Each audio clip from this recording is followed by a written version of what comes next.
everybody. This is James Diboe, Discovered and dedicated to original peoples. As always, we got a special guest in from the west coast of America. Kamau, how you doing, my brother? Good to have you on. It's good to hear from you and good to see you. Yeah, Thank you actually, very much. right. Yeah. Well, Um, interesting anyway. I've invited you on today. First time I discovered yourself, you discovered me. We was on the Renault Rashidi, the museums and tombs site, unfortunately passed away 2021, August. Great scholar, world traveler, on the global African presence, So it's amazing that even though our ancestors have passed on, that people in the group are able to come together and still work together and dialogue together. So, what was your knowledge of Renault Rashidi? How long have you been following them for? so I first became aware of Renoka Rashidi through Dr. Professor Ivan Van Sertima Great back in the scholar. 1980s, in the mid 1980s. Yeah. Um, Renoko was one of the disciples, quote unquote, of Van Sertima and a student at Rutgers University. And some of Van Sertima's publications in the Journal of African Civilizations included essays written by Renoko Rashidi. Rashidi started off with several essays about the African early presence in Asia.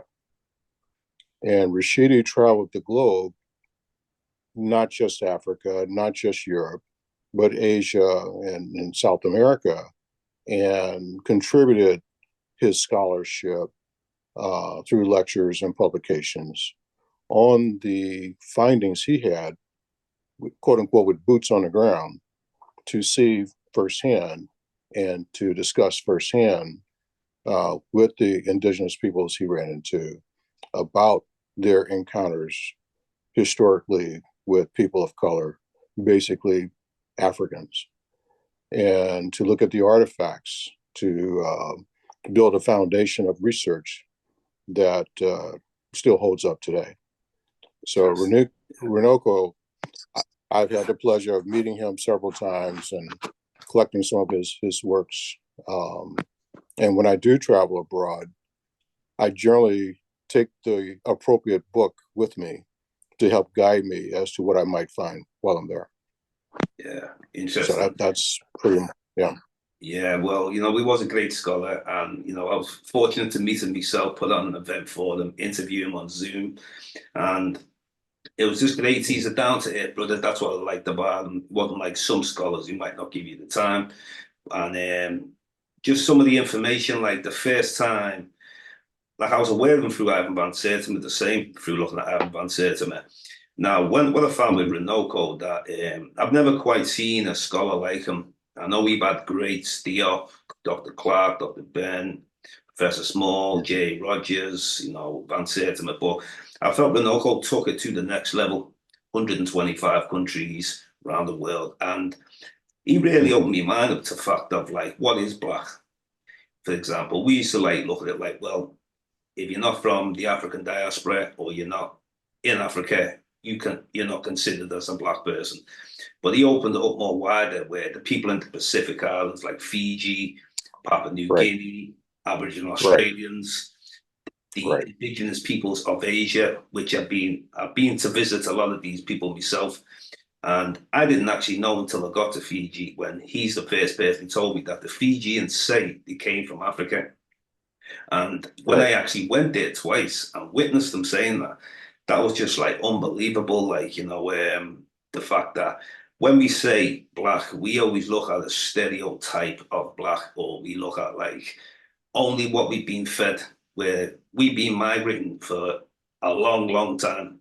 And Well, the yeah, phenotype's I'm still there. right. So I'm very careful in the way in which I use in the context of using the term black to describe us. Yeah, I, yeah, I tend to I tend to speak of Africans for those born in Africa who are of the indigenous Africoid race. I tend to speak of blacks.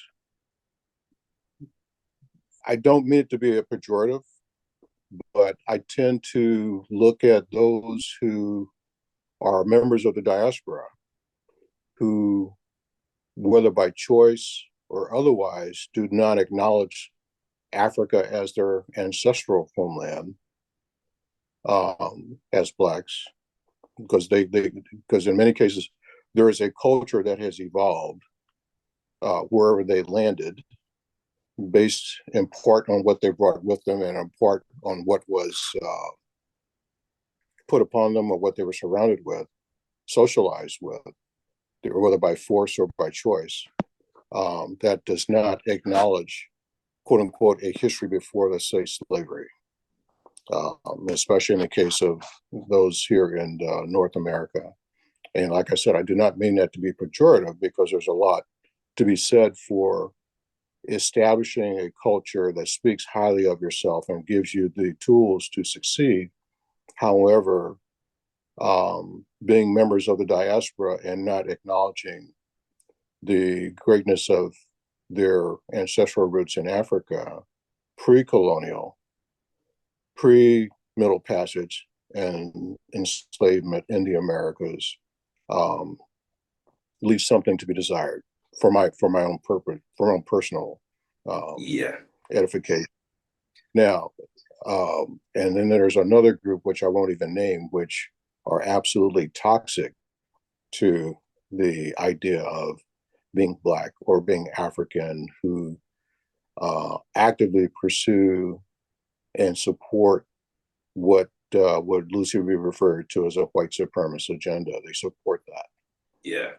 They've accepted a position of inferiority, which is unfortunate, but it is what it is, and I have to call it what I call it as I see it. Now, but across the diaspora, from an anthropological perspective, we know that the origins of Homo sapiens sapiens is in Africa, and that Homo sapiens sapiens started to extend their reach beyond the African continent to establish a global footprint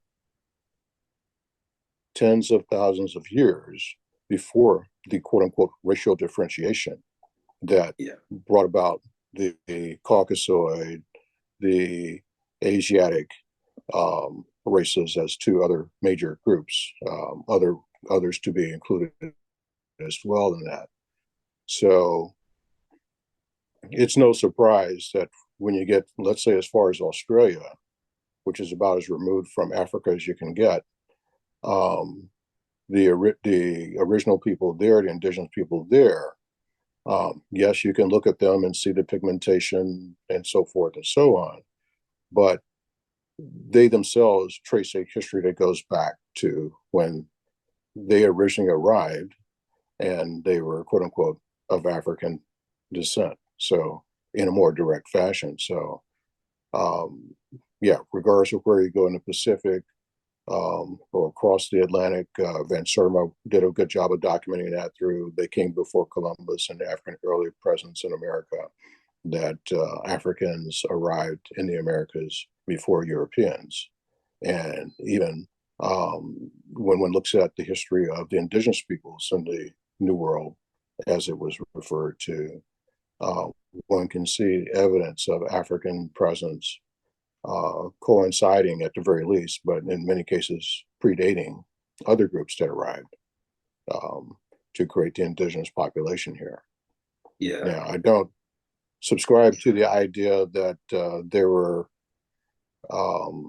there is a group that claims that all indigenous people in the Americas originated here with no ties to Africa. That's not something I subscribe to. But Yeah. the science doesn't. The science and the history doesn't back that up. So that for me is someone's pipe dream, which I'm not going to do. It is funny you mentioned that. I mean, I know, I understand you'd have the Moorish Science Temple, or you'd have certain other groups that have watched on the YouTube channel and said that they've always been there, and the name America was Morocco, and it was, I mean, all different names. Some said Mexico, and all different names. But like you've just said, dealing with the science, it doesn't seem to match. Now, I'm not saying that Africans didn't go there, like the Olmecs or like the Abubakari, time of Right, Mansa right, Musa. That's right, no in denial. But what I think right. people have got to understand is that Absolutely. when you have a continent as big as America, North America, South America, the Caribbean, also Central America. So even if Africans did come, you would, in order to make, you can make your impact, like, first of all, you're building, you're showing, you're introducing new people to new technology, structures, how to build Right, structures, pyramids and stuff.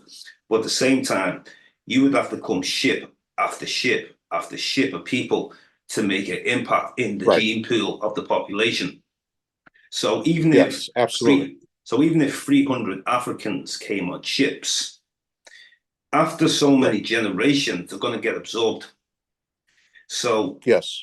with DNA, for example, now there's a difference. See, Sheikh Anta Diop mentioned something that was very important because with Europeans, the ideology of when they first brought anthropology in the Eurocentric way, what he said he would like to add on, which I've gone through the three books, is that phenotype is very important also.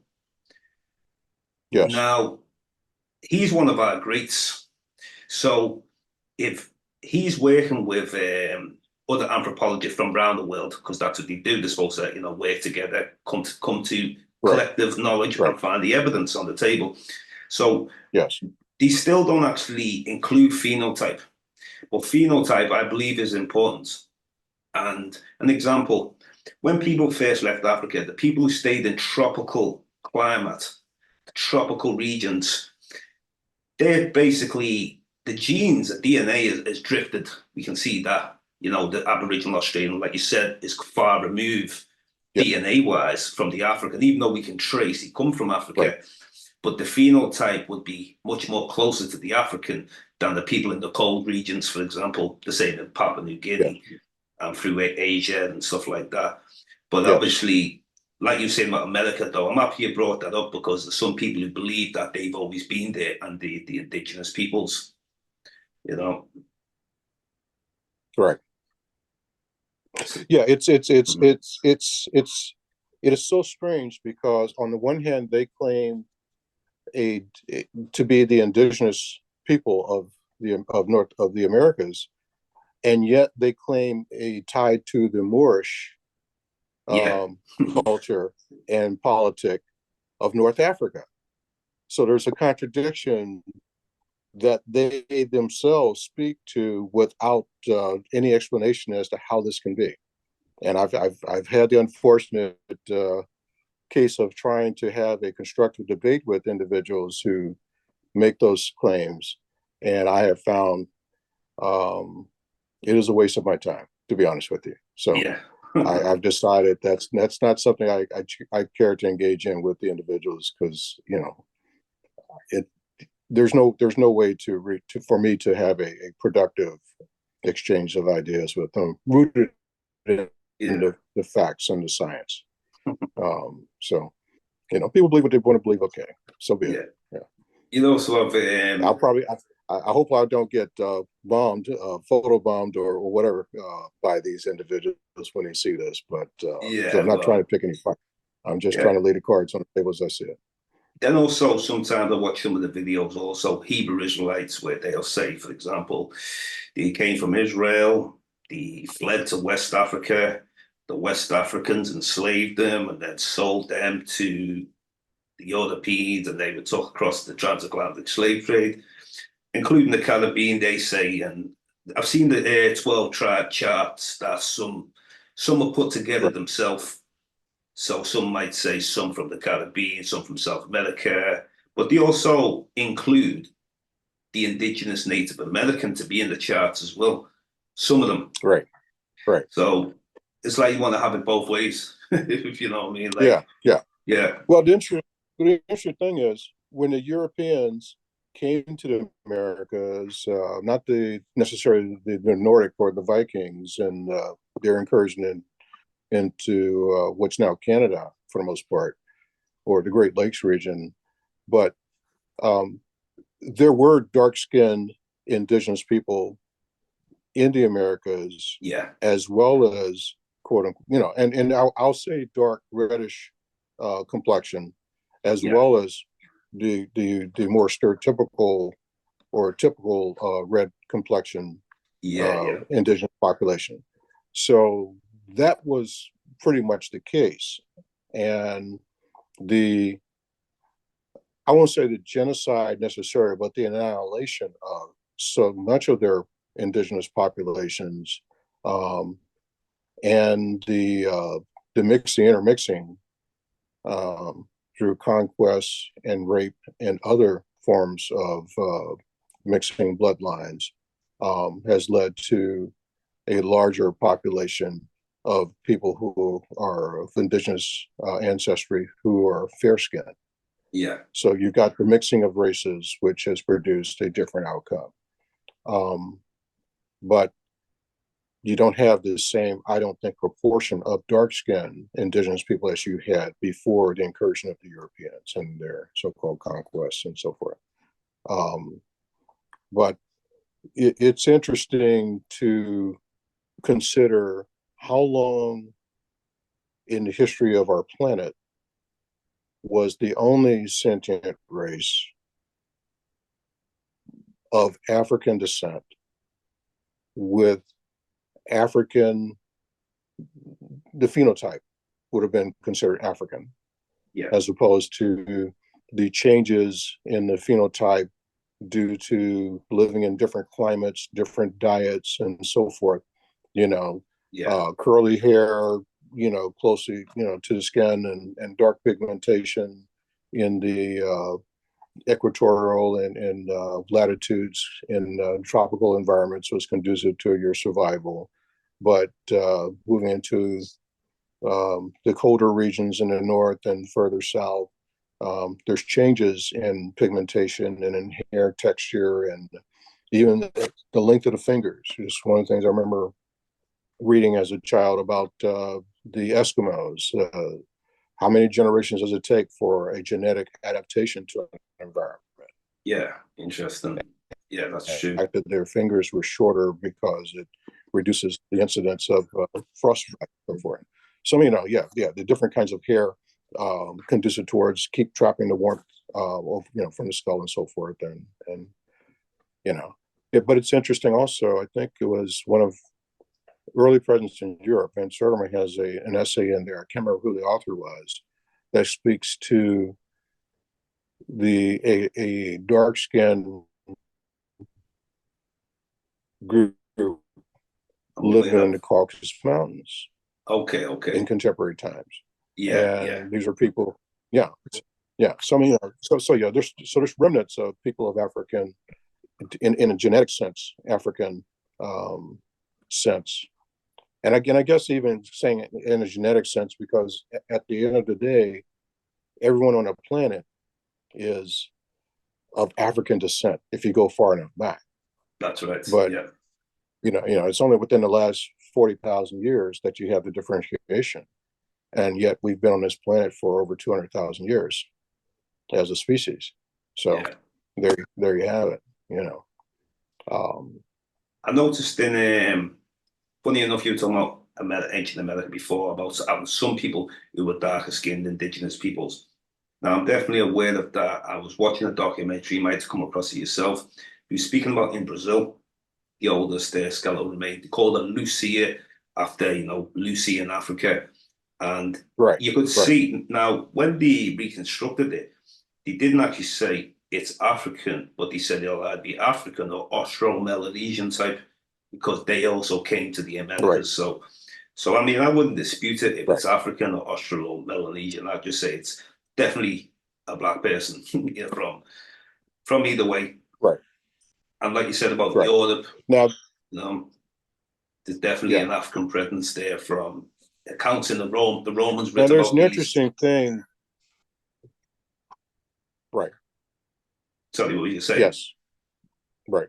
So there's another there's another thread, and I have yet to find the book that was written by, I think it was a Japanese woman, which relatively rare in international anthropological circles, which I think was one of the contributing factors to why her research was not well received in a larger community, so to speak.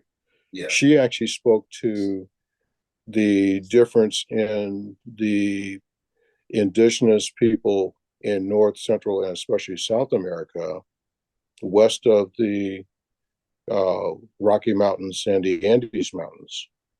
And she has a theory that it was Asians, not only Asians, but there were Asiatic types that actually bounced along the coast north all the way south, but west of the major mountain range along the Pacific coastline. Yeah. And the population of the people there were sourced as much, if not primarily, by Asians. So I have yet to find the actual reference. It was something I picked up in a lecture, and so it's so there are things like that that I come across, which if I don't have the source material and or more than one source to corroborate, I don't toss it away if the theory has enough is plausible. Yeah. But Yeah. I can't say that I believe that is the case until it was substantiated. So I don't toss that away. I just put it out there in case you run across something about that, or others who will see this have either the documentation or something to substantiate that. Well, I But only that's know another. through So you have the theory of yeah. well, actually, because there's so many different kind of DNA ancestry tests, and Right. my mum's done a few, my father's done a few, So Right. one test that came across is the different haplogroups that came into the Americas. Haplogroup A, B, C, D, and there's also one called haplogroup X. X. So there's a lot of speculation about haplogroup X. So the problem is Okay. are some of these Eurocentrics? Is why I ask. Are they suppressing a lot of data? That's also what I must ask. Because the same things I understand that they've tried to suppress over many, many years. We've had great scholars that have came out, challenged it, just like Diop Right. about ancient Kemet. So sometimes I Right. wonder, like, now I know in other parts of the world, have China suppressed some of the old artifacts, well, not necessarily artifacts, the DNA or there's been a lot of black people populations that were in China and India. Right. So now I'm just going by reading Renato Rashidi's, well, it was Adam Van Serten's book, Africans of Asia. That's the book I've been on for the last 2 months. I've been going through very slowly and carefully. I'm on about page 300 Mm-hmm. now. So going through that book as well, he was speaking about in India, where you got the Aryans. So the Aryans are the ruling class. They are the lighter skinned Indian. They call themselves Brahmins. So there's some stuff that he was mentioning about things like being suppressed. And at the same time, he also mentioned in ancient China Well, as well. So that's what I wonder sometimes. Yeah, the honesty of it. so there's another writer that comes from the Renoko Rashidi Van Sertima School, James Brunson. And I'm Okay, glad you mentioned China because I had been trying to remember his name all morning. And I'm just now, as you spoke, his name finally came to me. good. I had a chance to meet him, and unfortunately, I don't have his book, and I thought I did. I've been collecting books on the topic since the 1980s. Wow, you must have a And collection now. yeah, I've got over 1,000 books in my library. Wow. And yeah, most of them, I would say easily 700 of them are on the subject of African history and Black consciousness and African American consciousness and so forth. But Excellent. Brunson's book specifically focused on the African presence in Asia the one that I recall, and the lecture that I attended back in the 80s. And he talked a lot about the Dravidians. Mm. And he talked about a history of India where it wasn't until the Afro-European, or I'm sorry, Euro-Asiatic people came in from the north and the west and started to conquer the people who had their own religion, their own culture, and so forth, and establish a caste system. Yeah. Basically, I'll use the term bastardize the belief system to establish a rigid caste system where the dark skin were on the bottom and the fair skin were on the top, and the different groups in between, the different gradations in between.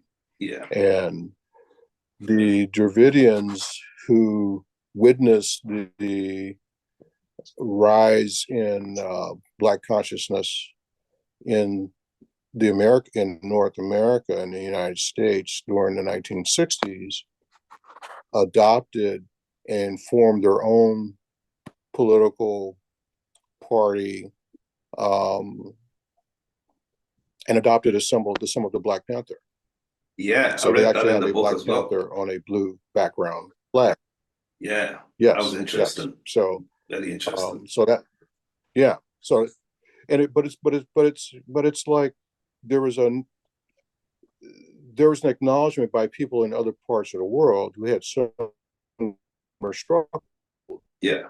who saw the progress that was being made here and said, that is our struggle as well. And what can we glean from that? What can we draw from that? And that's, so therein, the quote unquote civil rights struggle here has also influenced and impacted the struggle for human rights by people of color in other parts of the world, and vice versa. Yeah. Because the fact that you had a large number of African Americans who supported the boycotts against apartheid regime in South Africa had an impact politically here and eventually there, but also um, it strengthened the ties and the bond and or created bonds that may not have existed before between African Americans and the people of South Africa, the Africans, as opposed to Yeah. the Afrikaners and so forth. Interesting. Um, The influence of it and I and that yeah, came out. That's interesting. yeah. It is.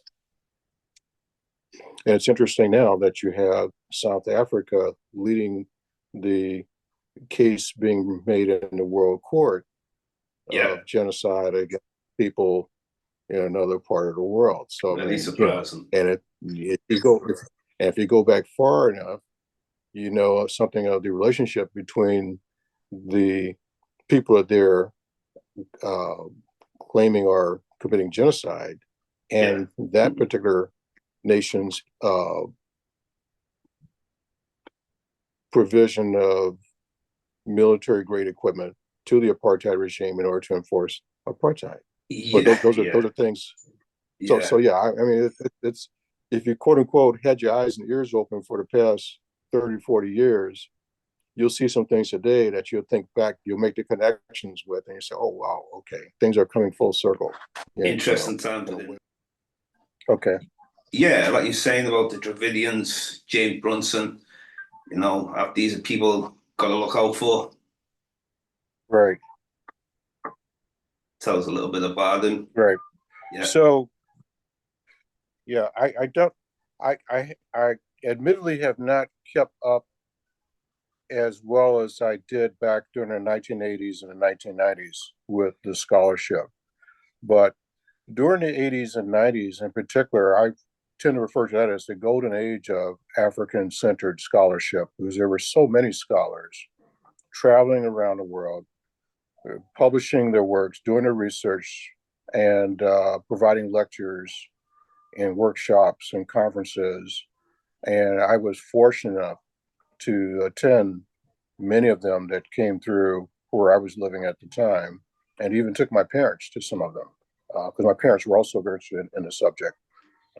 We had started our conversation back in 1963 when Miriam Makeba spoke at United Nations about apartheid in South Africa, and that's a conversation that lasted throughout their lives, the rest of their lives, or conversations along those lines. So that's kind of when I started my journey. Right. But the biggest singular conference I attended was hosted by a group called the Third Eye out of Dallas, Texas. And they must have had over 20 of the scholars who appeared there. Van Sertima, Dr. Ben, Jacob Carruthers, and so many more. And I was fortunate to be able to go there for that weekend event, and it was just unbelievable, unbelievable. The topics, had a chance to sit down and chat with some of them one-on-one and interview them even. It was just unbelievable. The knowledge that was being shared and the body of research that they represented.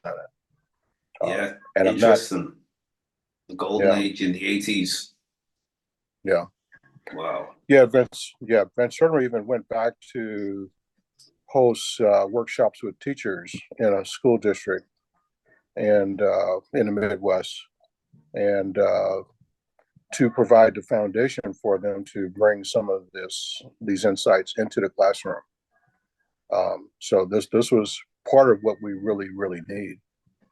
One of the things I observed growing up was there was another group of Americans who maybe 2 days a week, this was during the elementary school, when the public elementary school classes were over, they would leave to go to another set of instruction associated with their particular culture and belief system. And language, but it gave them a different kind of a foundation, and a foundation which I think has given them a leg up on other groups, not because they're any smarter, but because they were organized. And the adults recognized the need to take the responsibility for teaching their kids about their culture, about their history, and about certain skill sets that they would need to survive in the real world. And it's something I admired. And boy, if we could do the same thing, the benefits would just be off the chain, off the chart.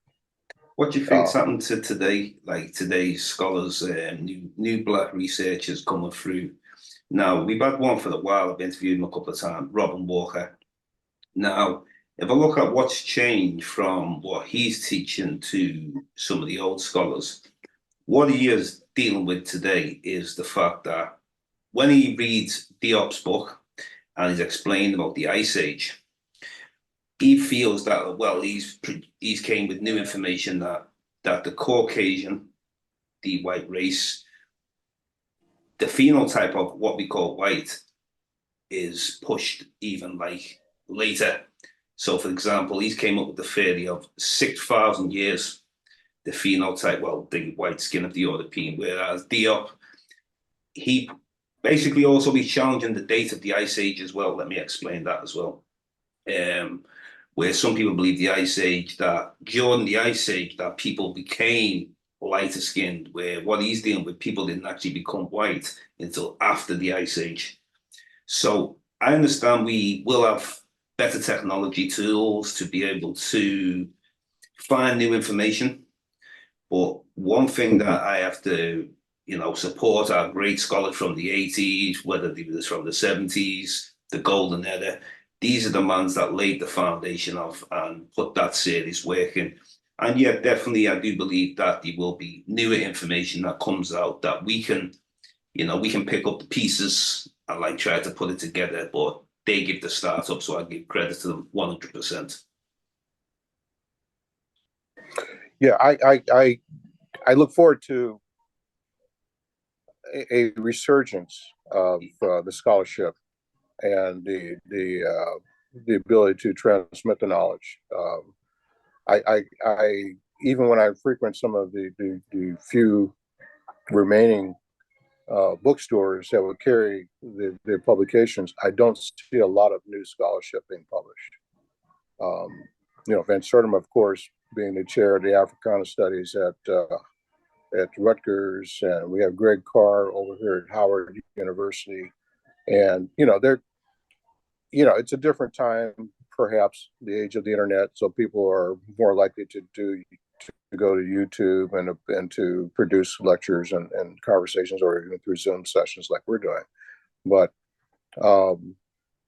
I'm, perhaps it's me being old school. I like to have the books. I like to be able to read them and then pull them apart and cross-reference, and even, with books and the internet, you can read here and you can check sources and look for additional sources to corroborate what you're reading.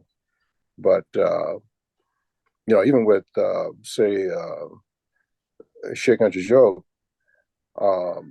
you can cross-reference a lot of his material, say in Civilization or Barbarism, or some of his other works, with say books like the one by Charles Finch, Echoes of the Old Dark Land, which I have recommended that one as an easier read than Civilization or Barbarism, but Civilization or Barbarism is the real deal if you're really serious about the scholarship. And on so many, I mean, he was a Renaissance man. I mean, economics, science, engineering, nuclear physics, anthropology. I mean, he's a multi-genius. There's no question. He's a multi-genius. He's the man. And then you get Professor Jean-Henry Clark. How can you go wrong? And his scholarship and the influence he had on the civil rights activists, and Malcolm X and people like that. And then all the scholars who came through Rutgers under Van Sertima's tutelage, where he gave them an opportunity to publish their works through his Journal of African Civilizations. So you had this environment that lent itself towards publishing works, defending those works, because we all know the story of the number of times it took Diop to present his works on the African origins of the Kemetic renamed Egypt by the Greeks civilization, and how many times did he have to go before the international community before they finally gave up and realized that every time they sent him back, his scholarship was even stronger than it was before. Multi-genius, definitely. The research on the mummified remains recovered of Ramses the Great, where they tried to say something which wasn't aligned with the scientific evidence, and eventually they had to concede that yes, he was a dark-skinned man who was the pharaoh of legend. So another brother I have to give credit to, and he was there right with Diop at the Cairo conference, Philo Pabenga. That's another brother. And you don't really, I mean, people talk about him, but he's not as popular as Sheikh Anta Diop, and he was excellent on the linguistics, Niger Congo speakers, connecting it to Kemet. No, you're absolutely right, and they actually work together, and that's so it. And so those conferences, they both attended those conferences, and they both, were over scrutinized, and then and had to go back and do the research again, and it's I have a case in my own life. It wasn't along these lines, but it was in my profession where I had to do a study, and the usual suspects said, well, we don't agree with the outcome of your study because it doesn't support our political agenda. So every time they sent me back, I came back with even a stronger case until they finally conceded and said, okay, we quit, you win. Well, it's not a matter of winning, it's just a matter of what's right and what's wrong. That's it. What's you didn't give up, but you're not giving up. That's it. Yeah. But I had the example of Sheikh Anta Diop and Theophile Benga. So, and I try to learn from our great scholars and our leaders, our examples, So as much as I can, learn from them and then emulate them in my own behaviors. And that's the kind of thing I've tried to mentor other people to do the same thing. Learn from our examples of leadership and scholarship, and be persistent. Yeah, that I definitely agree with that because the work that they put in, Yeah. the efforts, it was like, and at the time they did it as well, which is way more harder. Like Chancellor Williams, Destruction of Black Oh yeah. Civilization, going through that Right. book, and I'm looking at Right. when he was in South Africa, how they were looking at him, that the black researchers came up from the United States, and he Right. wasn't too Right. comfortable with it. And also when he went Right. to, spoke about he wanted to go into North Sudan and South Sudan, and there was some issues for them going into the South, and it's all these barriers, but it just Oh seemed like yes. these people just had heart of a lion just to continue and keep pushing. Today we've got it a lot easier with this internet. Push of a button to get a lot of answers, but Well, the deep work requires in the books, though, and field work most definitely. The field work is very important. well, the thing, yeah. Well, the thing I'm, con- yeah. Well, the thing I'm concerned about. Um, we'll take some of the books that by some of the scholars that we've talked about. A friend of mine suggested that I look on Amazon for those same books because the books were being bought, and I checked, and some of the paperback books that I have people were offering $5,000 for Wow. paperback copies. So I had to ask myself, who can afford $5,000 for some of these books because they are becoming more and more rare, and why would they want to buy up all these books on African scholarship, on African history? And I don't like to sound like a conspiracy theorist, but it's difficult not to in this particular case because Yeah. one wonders if it is a move to take these books off the shelves and out of our hands Yeah. and put them someplace else, whether they keep them or burn them or what have you, Yeah. but to remove them from our access, because this is the source material that we need in order to help our own mental and cultural liberation, if you will, Well, I think exactly the same way. intellectual liberation. Yeah, I have Yeah. the same mentality So that I think that what would be the reason, of course, yeah, yeah, but at least yourself, yeah. I mean, at least you made the great collection of all these books, so in the future, these books are like, they're going to be rare to come across, very well, rare. they're already becoming, yeah, yeah, they're already becoming rare. And I have some Gerald Massey's books and the research that he did, you Excellent. know, Yeah, yeah. which and some of these were hard to find when I found them back in the 80s and 90s. And my issue now is, what's the legacy? How do I, where do I leave these books when I transition, in the hopes that they would actually be used as opposed to just disappear? Yeah, yeah, Um, very and important. so I do plan to contact Professor Carr over at Howard to talk to him, to have that conversation. But I need to start thinking now about, okay, when I'm much older and ready to make that move to the ancestral plane, what do I do with this collection? Yeah, I don't have family members. Family. I'm kind of like the last in my family who's been on this journey. My parents were on this journey, um, which is part of the reason why I got started. I remember my mother reading to me a unfinished manuscript that was published in, I think, Ebony magazine. That was the beginnings of They Came Before Columbus. yeah.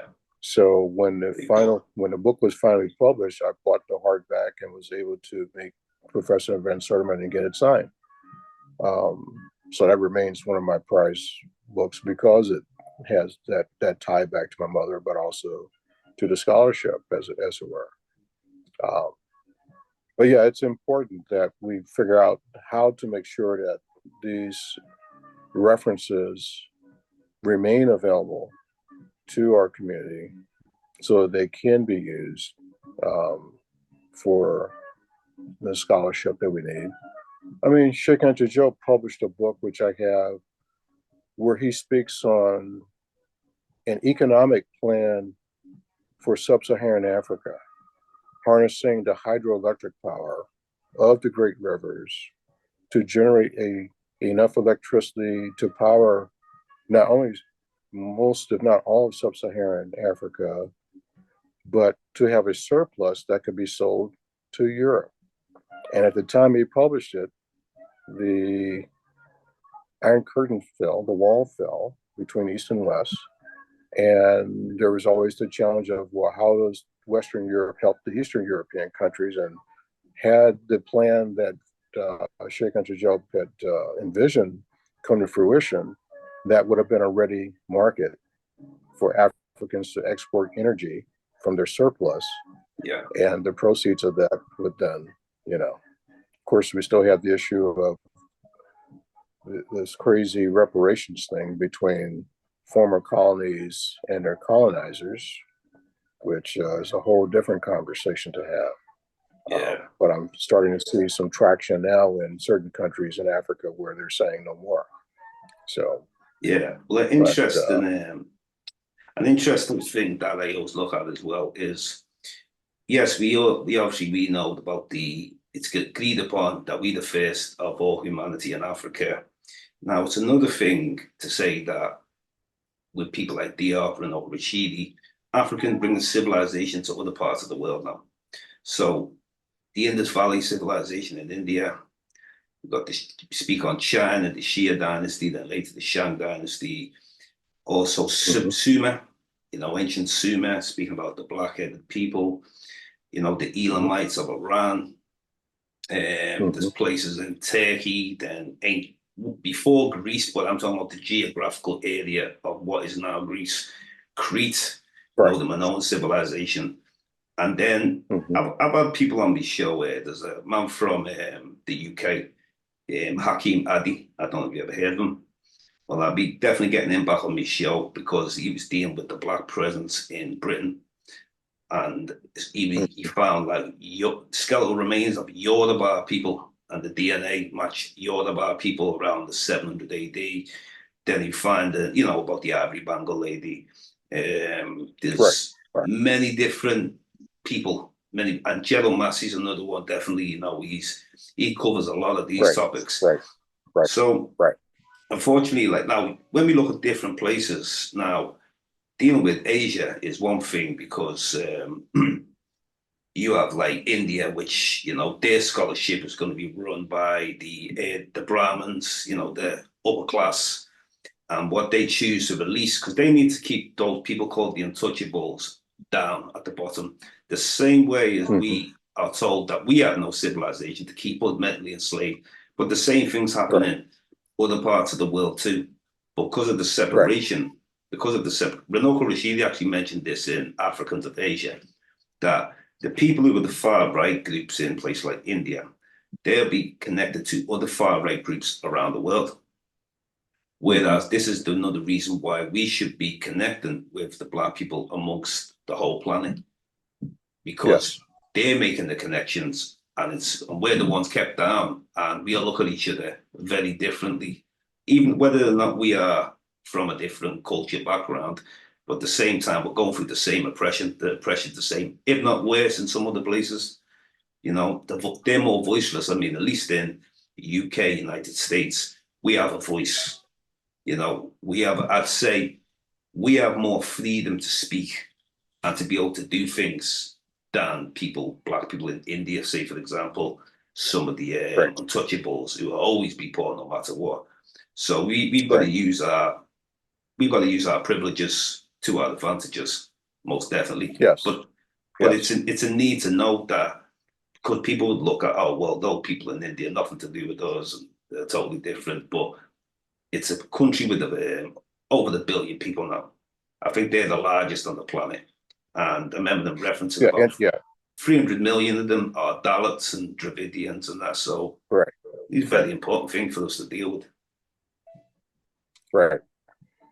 Yeah, that's the largest population of people of quote unquote direct African descent outside of Africa, I believe, Yeah. in India. Brazil having the largest in the Americas, twice what it is here in North America. Yeah.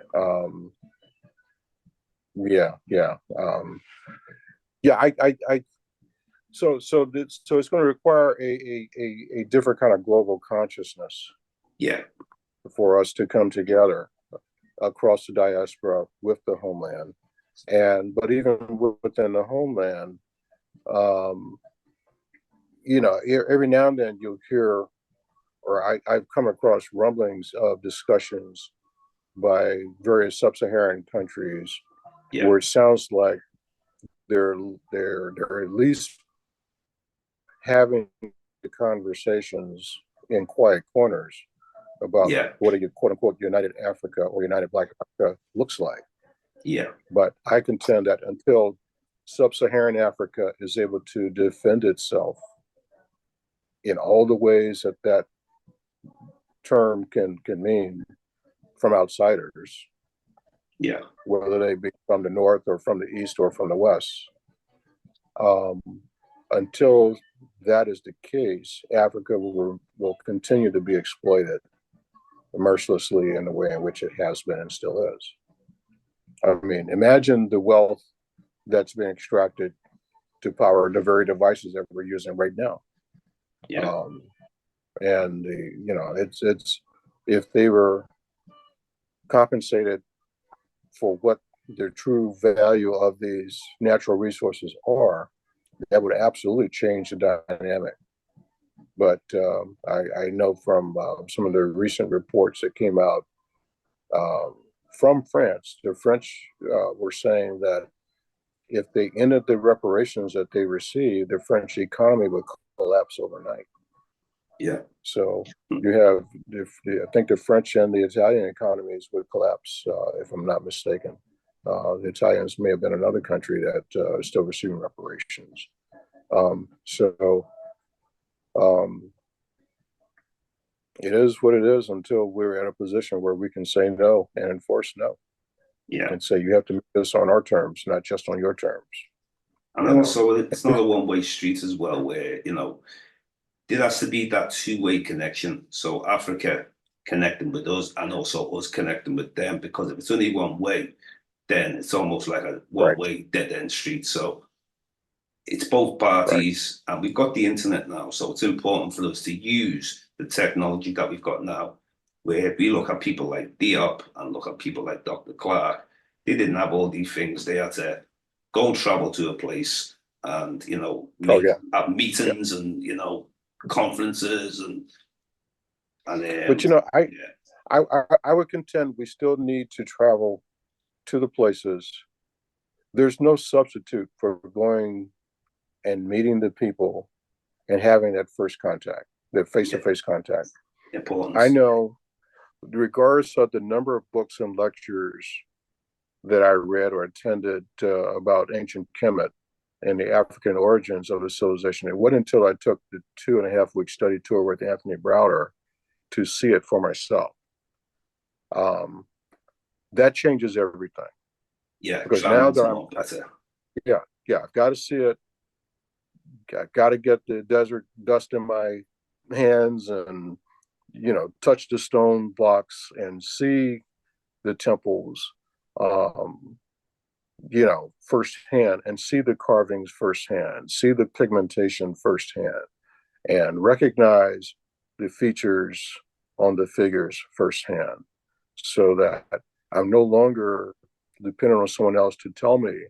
I have seen it for myself, and I can interpret it for myself to a degree. Yeah. Even though, we had scholars who were there to help us with that, but to see it firsthand, there's no substitute for that. And I realize everybody's not going to travel, they're not going to travel these places, but it's one of the things that I wish I'd had the opportunity to travel with Dr. Ben when he was leading tours up and down the Nile Valley down into Ethiopia. Glad I got a chance to go with Anthony Browder. I'm sorry I didn't get to travel with Runoko Rashidi, because travels with him would have been global in scope. Yeah. You know, there are others. Ashra Kwesi has done some lectures, but a Ashraf lot of those, Boise, yeah, yeah, yeah, excellent. but a lot of these scholars, the ones who are still with us, are getting long in the tooth, Yeah, and they no longer able to do what they used to do. Um, so until such time as we have a new generation of scholars who are picking up the mantle, as it were, I'm not sure where that goes. I mean, you're doing, you know, I've been following you for a minute, through social media, and so I acknowledge you for being one of the young lions who's doing the thing that needs to be done. appreciate it, Much brother. appreciated, much respect. Um, I'm actually looking forward to writing and publishing. Um, I so my interest is would be generally classified as Afrofuturism, science fiction, but always with a purpose, always with a message. And in some cases, I'm actually incorporating historical events, um, from our people into the stories. Interesting. Yeah, Because I'm actually I'm trying to. What I find is there's information I want to convey, or a sense of purpose and identity I want to convey. And if I write a lecture or an essay, I'm just not going to bring a big audience. But yeah, if I can frame it in a manner that's quote unquote entertaining as well, now I may be able to gather an audience that might not otherwise be receptive to the message. yeah, So if yeah, I can write stories where all the aliens are people of color, with rare exception, that changes the psychological framework for a young person of color who reads this stuff. that's You know, right. and I'm actually, but I'm also reading science fiction written by various African writers from the continent, and it's got a whole different flavor because of the cultural context that they're coming from, which is um, just phenomenal to dive into. So, so that's kind of one of the areas where I'm headed to try and make a difference, if you will. Um, you know, what are the kinds of books I would have liked to have read when I was a kid, and what's the impact of writing those kinds of books? Because there were science fiction writers I read who um, wrote. There were lessons that have stayed with me through adulthood. Yeah. Um, Well, anytime you bring Even in, Arthur C. Clarke, the great science mm, fiction writer who wrote 2001, in Childhood's End, the end of human life on this planet, the last human was a black man, as it turns out. yeah, well, When the aliens come to let us know that your time is up, and you're about to change to a different form, but the last Homo sapiens sapien was a black man. And yeah. Well, anytime you're so, you going know, to be writing, anytime you're going to be writing any books or anything, feel free. I'll invite you on the show to promote your books or anything you want to write about, and I I'll appreciate it. promote it out because it's about connecting with each other at the end of the day, wherever we are on the planet. And that's what I've been, especially in this last month. I appreciate Like it. in the last 3 weeks, I've done about 10 Zooms, interviews from people from all over the world, Madagascar, South Africa, you're the second person from the United States. In 2 weeks, Professor Carver was one of them, and Robin Walker, who's over in the UK, and just all different people, because it's about, I'm putting so much more into it now as well, where I'm trying to, I'm like, basically, I used to try to do like a schedule, but now it's not so much a schedule. It's about Mm-hmm. whoever's ready at that time, and I'll be ready Right. because it's not like Well, time and everything now. Because I feel like, within times now where time moving so fast, it seems like it's yeah, moving faster and faster. The older you get, it seems to keep going faster and faster. it So it does. It does. trying to wrap it up with so much information, so at the end of Mm-hmm. it, you can sit back and analyze it, you know. So definitely you'd Right. be welcome. You'd definitely be welcome back on. Well, depending on the outcome it in the fall of this year in this country, things may change dramatically. Yeah, In which case, we'll see what we see when it happens, and hopefully we get through this period. But yeah, it's definitely. we've got some challenges. We've got some challenges ahead of us. Yeah, Most definitely, most yeah. definitely. But We are in funny times right now, aren't we? But I mean, we got to look at oh it yeah, from, oh yeah, you got to look at it from like take the positive and use that, and anything negative, try and take the negative and make it positive. Learn from it. I think this is why we've got to do it because energy. When you decode too much bad energy, creates anxiety, worry, fear, and the mind don't function properly, the body don't function properly. So, we got to try to, don't look at it like it's the end of the world or the last days. And I know there's many references to the time that we're in, but at the same time, hmm cycles happen. Our ancestors spoke about many cycles, different ages, you right, know. right, So we've just got to look at it like, well, maybe we're entering a new age. And when the going gets tough, it has to get really tough for the good to come back out, right, right. So let's Well, focus positive. Yeah. yeah. Well, um, like the song went, change makes you want to hustle. Yeah. So these changes will make us hustle, and in ways in which we may not have if we were more relaxed, and we're being challenged in the same kind of way. Oh, yeah. So, Yeah. and I friends who are expats now, and others who are just discussing the possibility of becoming expats because of the climate changes in this country, political climates and social climate changes in this country. But we'll see what we see. Hopefully, things will correct themselves, and we'll continue to evolve towards a more pluralistic, more egalitarian, more equitable, equal society. Yeah. But it won't happen if we go to sleep. We Definitely. got to do the work. Got to do the work. But this is Yeah. why traveling's so So important. And, sometimes I'll ask myself, would I ever go to live in the motherland? I watch a lot of people from the United States going to Ghana to live, and it's right, very inspiring. And it takes a lot to right, just pack your bags up and just go to another country. But I believe once you're doing, you get settled, and right, right, don't have an expectation of like, well, it's got to be anything like the place that we're born. To totally get used to the African way of life. And, right. and I have a great connection with the people there, which is so important. The community spirit hmm that they have there, be a part of that. Definitely. Yeah, I have some friends who've traveled to maybe 20 different countries across the African continent, and I'm looking forward to traveling with them at some point in the not too distant future. And so they're basically making evaluations on the different places, and where if they were to resettle, where would they resettle, and in Africa. And Ghana, I know, is a destination for a lot of people. South Africa is not a destination for a lot of people, but there's a lot of other places to go that have Yeah, an awful lot to offer.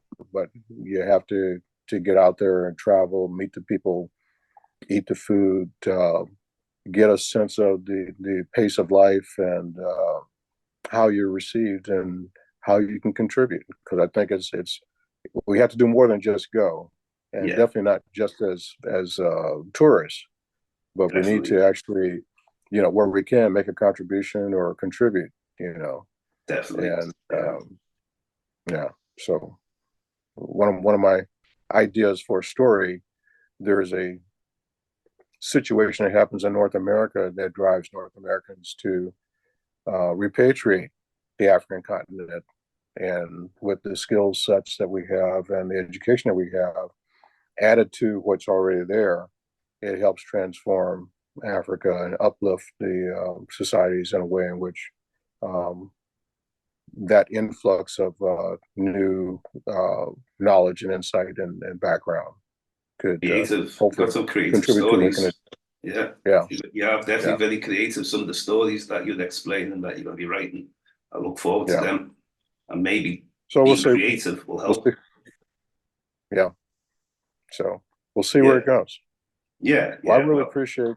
I appreciate your inviting me to participate in this, and I hope that whoever views this gains from it, and definitely much respect to you for what you're doing. And this is important work that you're doing. So let me thank you for yeah. doing this.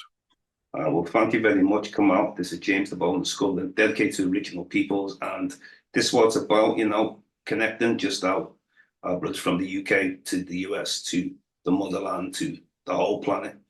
Mm. This is what we got to do. Let's keep it moving. And hopefully we'll do this again anyway, part two. But thank you Yep. very much for your contribution. I appreciate my brother. Very intelligent brother. And you've Okay. definitely contributed to the channel. So I'll see you again, my brother. Peace. Okay. Bless. All Thank you very right. much. Peace. Take care. You Stay take it strong. easy. That's it.